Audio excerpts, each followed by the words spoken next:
Europe 1 Soir. Le Monde selon Alexandre Adler. Bonsoir Alexandre. Bonsoir Nicolas. Et revoilà la menace de frappes israéliennes pour empêcher l'Iran de fabriquer une bombe nucléaire.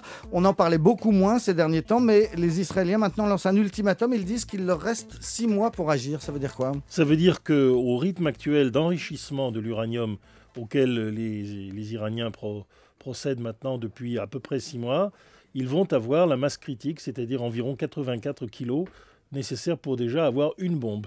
Et donc, dans ces conditions, c'est effectivement une limite arithmétique que l'on peut placer avec une certaine sécurité. Bien entendu, derrière ces calculs, il y a aussi des calculs politiques peut-être plus complexes.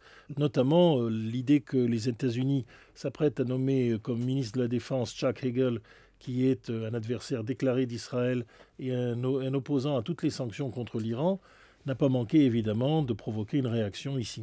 Alors tout ça à quelques jours, à moins de 2 semaines maintenant des élections en Israël. Oui, bien entendu, et d'ailleurs Netanyahou le dit clairement, il entend faire de cette élection un référendum sur l'usage d'une riposte vis-à-vis de l'Iran. Ce n'est peut-être pas un si bon calcul que cela, car bien entendu les Israéliens sont extrêmement inquiets devant la montée de tous les périls, mais en même temps, les déclarations des anciens chefs des services secrets et de l'ancien chef d'état-major de l'armée montrent qu'il y a encore beaucoup de réticence pour vis-à-vis de la stratégie qui fut celle de Netanyahou et de Barak. En réalité, plus que d'un bras de fer avec l'Iran, c'est d'un bras de fer avec Barack Obama dont il s'agit.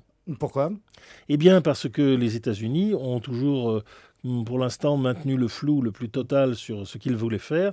Et il est clair aussi qu'ils se préparent plutôt à une négociation avec les Iraniens, aboutissant peut-être à une solution boiteuse, bien plus que ce que les Israéliens souhaitaient au départ. Merci beaucoup Alexandre Adler et à demain. Dans un instant, c'est le maire de Marseille.